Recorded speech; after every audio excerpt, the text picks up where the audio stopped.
It's not an accident that the axiomatic Western individual is someone who was unfairly nailed to a cross and tortured. It's like, yes, right, exactly. So what do you do about that? Well, I thought about that for a long time too. It's like, well, you don't get together in a damn mob, because all that does is allow you to be as horrible as you could possibly imagine and suffer from none of the consequences. That's a bad idea. So how about we don't do that? Well, there's a deep idea in the West too. It's like, pick up your damn suffering and bear it and try to be a good person so you don't make it worse. Well, that's a truth. You know, I read a lot about the terrible things that people have done to each other. You just cannot even imagine it. It's so awful. So you don't want to be someone like that. Now, do you have a reason to be? Yes. You have lots of reasons to be. God, there's reasons to be resentful about your existence. Everyone you know is going to die. You know, you too. And there's going to be a fair bit of pain along the way, and lots of it's going to be unfair. It's like, yeah, no wonder you're resentful. It's like, act it out and see what happens. You make everything you're complaining about infinitely worse. There's this idea that hell is a bottomless pit, and that's because no matter how bad it is, some stupid son of a bitch like you could figure out a way to make it a lot worse. So you think, well, what do you do about that? Well, you accept it. That's what life is like. It's suffering. That's what the religious people have always said. Life is suffering. Yes. Well, who wants to admit that? Well, just think about it. Well, so what do you do in the face of that suffering? Try to reduce it. Start with yourself. What good are you? Get yourself together for Christ's sake, so that when your father dies, you're not whining away in a corner, and you can help plan the funeral, and you can stand up solidly so that people can rely on you. That's better. Don't be a damn victim. Of course you're a victim.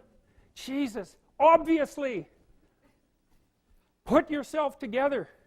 And then maybe if you put yourself together, you know how to do that. You know what's wrong with you, if you'll admit it. You know there's a few things you could like polish up a little bit, that you might even be able to manage in your insufficient present condition. And so you might shine yourself up a little bit, and then your eyes will be a little more open, then you can shine yourself up a little bit more, and then maybe you could bring your family together instead of having them be the hateful, spiteful, neurotic, infighting batch that you're like doomed to spend Christmas with. So then you fix yourself up a little bit, kind of humbly, because, you know, God, you're a fixer-upper if there ever was one. And then you got to figure out, well, can you figure out how to make peace with your idiot brother? And probably not, because he's just as dumb as you, so how the hell are you going to manage that? And so then maybe you get somewhere that way, and your family's sort of functioning, and you find out, well, that kind of relieved a little bit of suffering, although it reduced the opportunities for spiteful revenge, and that's kind of a pain in the neck. And so then you get your family together a little bit, and you're a little clued in then, at least a bit, because you've done something difficult that's actually difficult. You're a little wiser, and so then maybe you could put a tentative finger out beyond the family and try to change some little thing without wrecking it. It's like, our society is complex, and we teach our students that they could just fix it. It's like, go fix a military helicopter and see how far you get with that. It's like, what are you going to do? You're like a chimp with a wrench. Whack! Oh, look, it's better. It's like, no, it's not better. Things are complicated, and to fix things is really hard. And you have to be like a golden tool to fix things, and you're not. So, and that's the other message of the West. It's like, how do you overcome the suffering of life? And I'm not saying it's only the message of the West. How do you overcome the suffering of life? Is be a better person. That's how you do it. Well, that's hard. It takes responsibility. And I think, you know, if you said to someone, you want to have a meaningful life? Everything you do matters. That's the definition of a meaningful life. But everything you do matters. So you're going to have to carry that with you. Or do you want to just forget about the whole meaning thing, and then you don't have any responsibility, because who the hell cares, and you can wander through life doing whatever you want, gratifying impulsive desires for how useful that's going to be, and You're stuck in meaninglessness, but you don't have any responsibility. Which one do you want? Well, ask yourself, which one are you pursuing?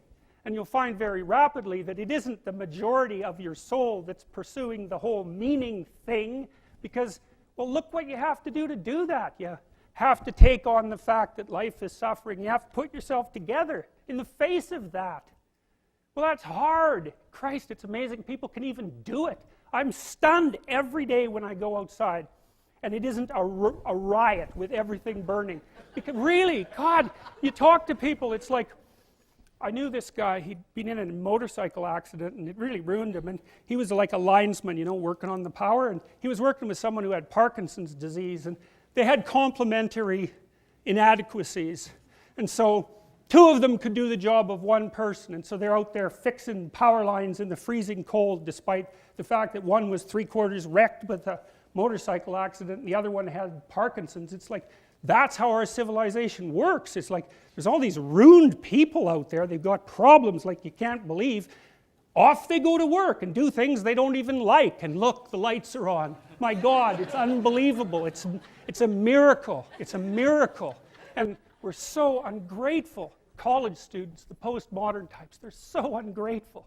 You know, they don't know that they're surrounded by just a bloody miracle. It's a miracle that all this stuff works. That all you crazy chimpanzees that don't know each other can sit in the same room for 2 hours sweltering away without tearing each other apart, because that's what chimps do. So,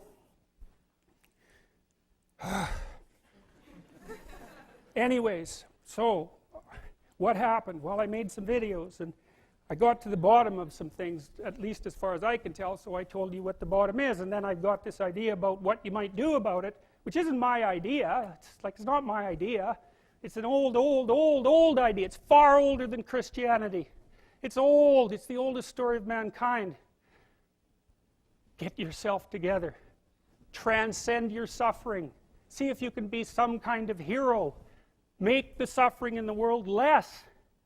Well, that's the way forward, as far as I can tell, if there is any way forward. And that's what's under assault by the postmodernists. So look out, because they know exactly what they're doing, and they know exactly why they're doing it.